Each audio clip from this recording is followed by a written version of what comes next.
Hello, MGTOW. Hello, men. This is Howard Dare. Thanks for stopping by. So, I want to pose the question, are ugly women destroying civilization? Because I propose that they are. But hear me out, because I know this sounds kind of cruel to say, and I think you'll agree with me once you hear my reasoning. Now, I ask you the question, are women getting uglier? Now, this is a difficult question, isn't it? Because you see them every day, right? So when you see something every day, it's almost like asking if someone's getting taller, or fatter, right? Well, they're not much fatter than they were, yesterday, so they don't appear to be getting fatter, but they are a lot fatter than they were a year ago. But you don't see it that way. So this is why I asked the question, are women getting uglier? And I believe that they are. And this is part of a whole theory of mine, which is related to the destruction of Western civilization, which is an oxymoron to say because, Western civilization is civilization. What are we going to say? We're going to say Eastern civilization? No, because the aspects of Eastern civilization that are civilized, we call them Western. So there you go. There's no sort of, racism or any stupid stuff involved like that. It's part of the problem, right? You'll see. So here's what I'm proposing, that as women become more entitled and privileged and the resources and the focus of the society, the culture, the civilization, the media is turned more towards their interests, I believe that they become entitled princess bitches. And they stop taking care of themselves. They become unfeminine, all right? They become unworthy mates. There's no reason for them to have a decent attitude, and this spills over into how they take care of themselves physically.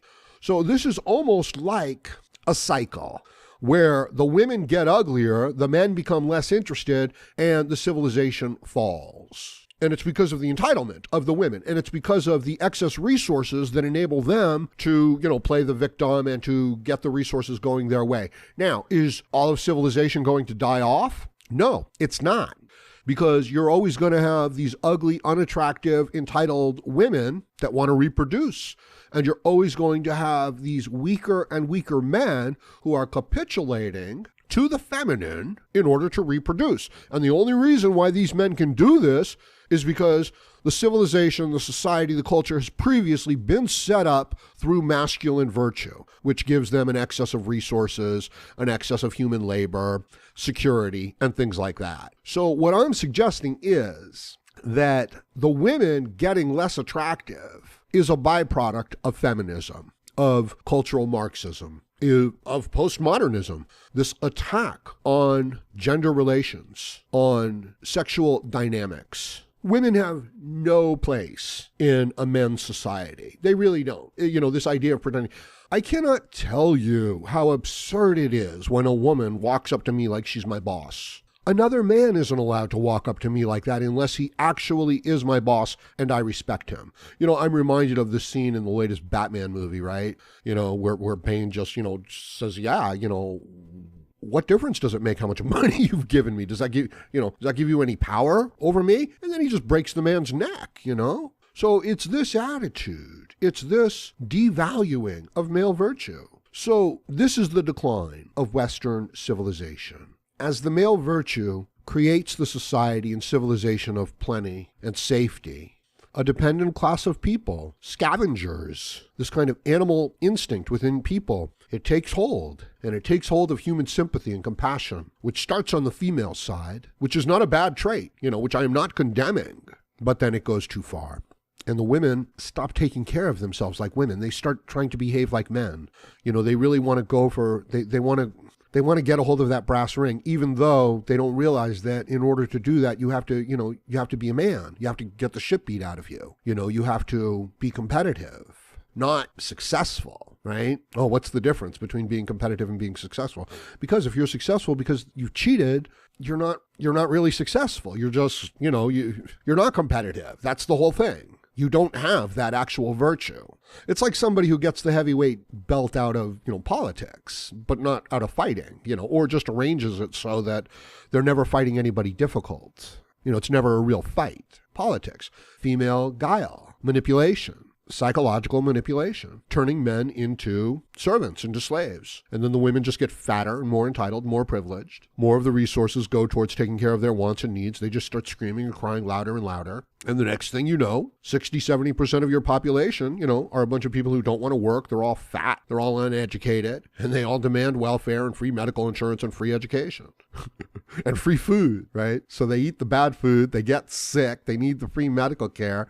The education it never did anything for them. And they just reproduce like crazy, as best they can.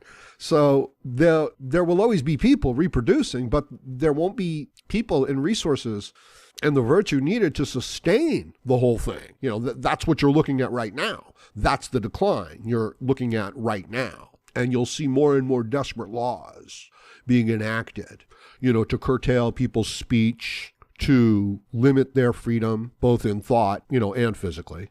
The sanctioning of their resources, their tax dollars, their money, their country's resources, to the ends that their gynocentric female leaders see justified, which is, of course, their security and their material wants and needs, regardless of the male sacrifice and the societal cultural sacrifice that has to take place. They won't look at that conveniently. This is why male disposability, right?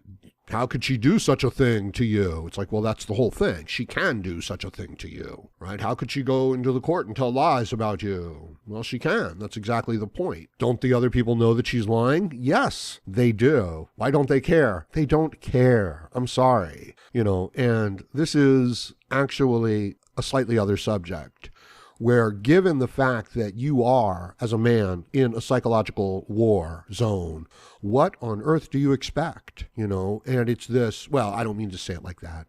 I believe that we as men are inclined to forget and to pretend that everything is okay. And it's not.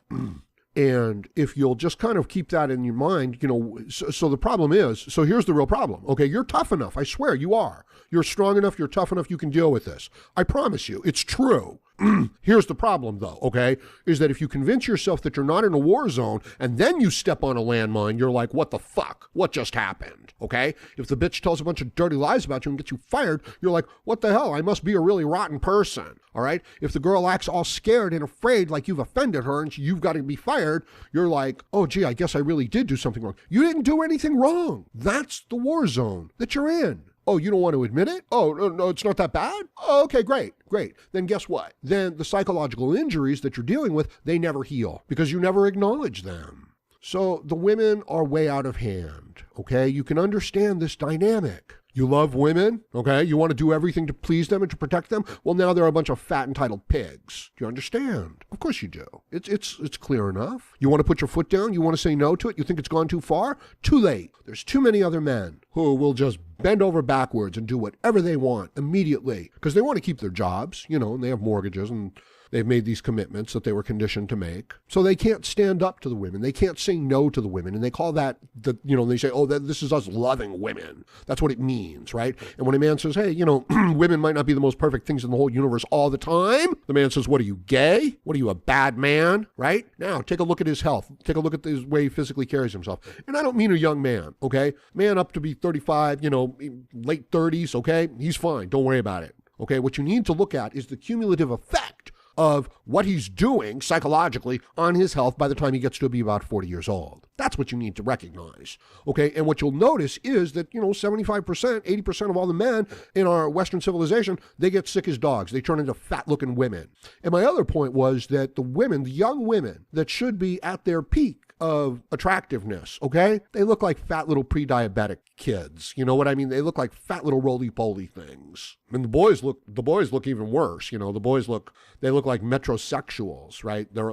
They look like fashion models. You know what I mean? They're acquiring the shape of these thin little fashion models. And the girls are getting the shapes of these like fat little Teletubbies. That's how I see it, right? And as I said, I think it's an indication of the societal values becoming physically manifested. Now, what can you do as an individual man, as a MGTOW man, as a man who wants to gain back his pride, his dignity, and his effectiveness in life, making a little something out of his life?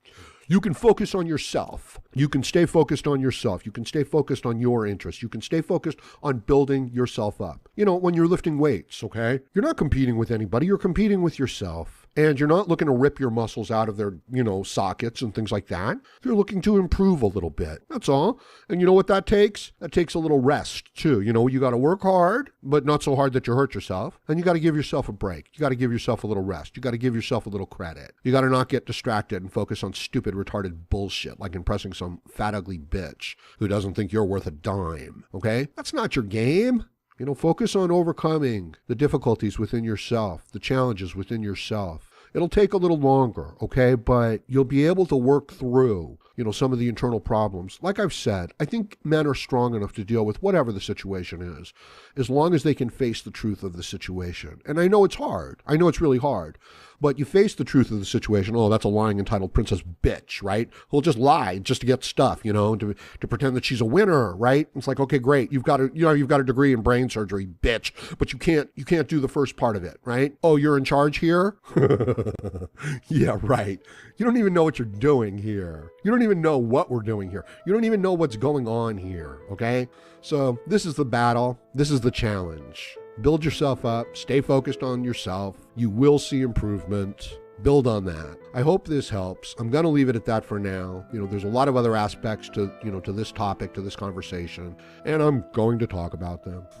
So let me know what you think about this in the comments section below. Please like, share, comment, subscribe, donate, and join me again, Howard Dare, as I plan to have more content for you. Thank you, MGTOW.